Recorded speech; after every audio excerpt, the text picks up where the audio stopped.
ವಾಮನ. ಇದು ಶಂಕರ್ ರಮಣ್ ಅವರು ಡೈರೆಕ್ಟ್ ಮಾಡಿ ಧನ್ವೀರ್ ಅವರು ಲೀಡ್ ರೋಲ್ ಅಲ್ಲಿ ಆಕ್ಟ್ ಮಾಡಿರೋ ಮೂವಿ. ಇದೊಂದು commercial action drama movie. Story ಬಗ್ಗೆ ಹೇಳೋದಾದ್ರೆ, ಇಲ್ಲಿ ನಮ್ಮ ಹೀರೋ ಒಬ್ಬ ರೌಡಿ. ಅವನು ಒಂದು ಗ್ಯಾಂಗ್ ಕೆಲಸ ಮಾಡ್ತಿರ್ತಾನೆ.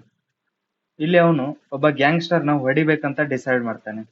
ಇಲ್ಲಿ ಆ ಗ್ಯಾಂಗ್ಸ್ಟರ್ಗೂ ನಮ್ಮ ಹೀರೋಗೂ ಏನ್ ಸಂಬಂಧ, ನಮ್ಮ ಹೀರೋ ಆ ಗ್ಯಾಂಗ್ಸ್ಟರ್ ನ ಕೊನೆಗೆ ಹೊಡೆದ ಇಲ್ಲೋ ಅನ್ನೋದೇ ಮೂವಿದು ಮೇನ್ ಸ್ಟೋರಿ ಲೈನ್. ಇನ್ನ ಮೂವಿಲಿ ನನಗೆ ಇಷ್ಟ ಆಗಿರೋ ವಿಚಾರಗಳಿಗೆ ಬಂದ್ರೆ, ಫಸ್ಟ್ ಥಿಂಗ್, ಸೆಕೆಂಡ್ ಹಾಫ್ ಅಲ್ಲಿ ಒಂದು ಫ್ಲಾಶ್ ಬ್ಯಾಕ್ ಬರುತ್ತೆ. ಅದನ್ನ ತುಂಬಾ ಚೆನ್ನಾಗಿ ಮತ್ತೆ ಡಿಫ್ರೆಂಟ್ ಆಗಿ ಎಕ್ಸಿಕ್ಯೂಟ್ ಮಾಡಿದ್ದಾರೆ. ಒಂದು ಸ್ಟ್ರೇಟ್ ಸ್ಟೋರಿನ ಹೇಳಲಾರದೆ ತುಂಬಾ ಜಂಬಲ್ಡ್ ಆಗಿ ಸೂರ್ಯ ಅವ್ರ ಮೂವಿ ಅಲ್ಲಿ ಇರುತ್ತಲ್ಲ ಆ ತರ ತೋರಿಸಿದ್ದಾರೆ. ಅದು ಆಡಿಯನ್ಸ್ಗೆ ವರ್ಕ್ ಕೂಡ ಆಗುತ್ತೆ, ಹಾಗೆ ನಮ್ಮನ್ನ ಎಂಗೇಜಿಂಗ್ ಆಗಿ ಕೂಡ ಇಡುತ್ತೆ. ಮೂವಿಲಿ ತಾಯಿ ಮತ್ತೆ ಮಗನ ನಡುವೆ ಇರುವ ಎಮೋಷನ್ಸ್ ಕೂಡ ಆಡಿಯನ್ಸ್ಗೆ ವರ್ಕ್ ಆಗುತ್ತೆ. ಮೂವಿಲಿ ನನಗಿಷ್ಟ ಆಗದೇ ಇರೋ ವಿಚಾರಗಳಿಗೆ ಬಂದ್ರೆ, ಫಸ್ಟ್ ಹಾಫ್ ನ ಸ್ಕ್ರೀನ್ ಪ್ಲೇ ತುಂಬಾ ಫ್ಲಾಟ್ ಆಗಿದೆ. ಅಲ್ಲಿ ಮೇನ್ ಆಗಿ ಸ್ಟೋರಿ ಏನು ಡೆವಲಪ್ ಆಗಲ್ಲ, ತುಂಬಾ ಫ್ಲಾಟ್ ಆಗಿ ಹೋಗುತ್ತೆ. ಅದರಿಂದ ಮೂವಿ ಸ್ಟಾರ್ಟಿಂಗ್ ಅಲ್ಲೇ ತುಂಬಾ ಲ್ಯಾಗ್ ಅನ್ಸಕ್ ಸ್ಟಾರ್ಟ್ ಆಗುತ್ತೆ. ಹಾಗೆ ಸಾಂಗ್ಸ್ ಗಳ ಪ್ಲೇಸ್ಮೆಂಟ್ ತುಂಬಾ ವಿಯರ್ಡ್ ಆಗಿತ್ತು. ಅವು ನಮ್ನ ಸ್ಟೋರಿಯಿಂದ ತುಂಬಾ ಡೈವರ್ಟ್ ಮಾಡ್ತಾ ಹೋಯ್ತು. ಡೈಲಾಗ್ ರೈಟಿಂಗ್ ಮೂವಿಲಿ ಅಷ್ಟೇನ್ ಚೆನ್ನಾಗಿರ್ಲಿಲ್ಲ. ಯಾಕಂದ್ರೆ ಈ ತರ ಕಮರ್ಷಿಯಲ್ ಮೂವೀಸ್ ಅಲ್ಲಿ ಒನ್ ಲೈನರ್ಸ್ ತುಂಬಾ ಇಂಪಾರ್ಟೆಂಟ್ ಆಗ್ತವೆ. ಬಟ್ ಈ ಮೂವಿಲಿ ಅವು ಆಡಿಯನ್ಸ್ಗೆ ವರ್ಕ್ ಆಗ್ಲಿಲ್ಲ.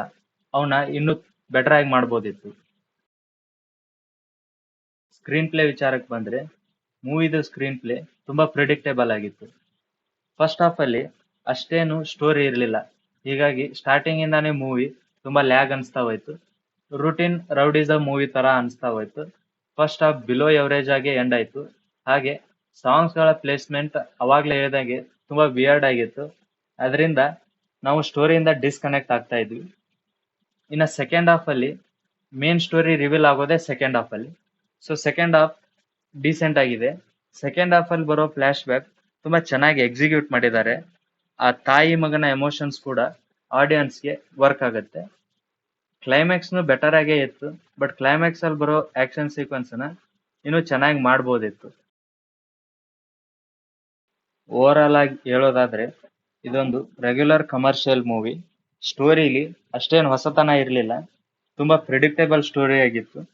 ಫಸ್ಟ್ ಹಾಫ್ ಬಿಲೋ ಎವರೇಜ್ ಇದೆ. ಸೆಕೆಂಡ್ ಹಾಫ್ ಅಲ್ಲಿ ಸ್ವಲ್ಪ ಸ್ಟೋರಿನ ಚೆನ್ನಾಗಿ ಡೆವಲಪ್ ಮಾಡಿದ್ದಾರೆ. ಆ ಫ್ಲಾಶ್ ಬ್ಯಾಕ್ ಪಾರ್ಟ್ ಎಲ್ಲ ಆಡಿಯನ್ಸ್ಗೆ ವರ್ಕ್ ಆಗುತ್ತೆ. ಇದೊಂದು ಥಿಯೇಟರ್ ಅಲ್ಲಿ ಒಂದು ಎವರೇಜ್ ಎಕ್ಸ್ಪೀರಿಯನ್ಸ್ ನ ಕೊಡುತ್ತೆ ಅಂತ ಹೇಳ್ತೀನಿ. I give 2.75 out of 5 stars.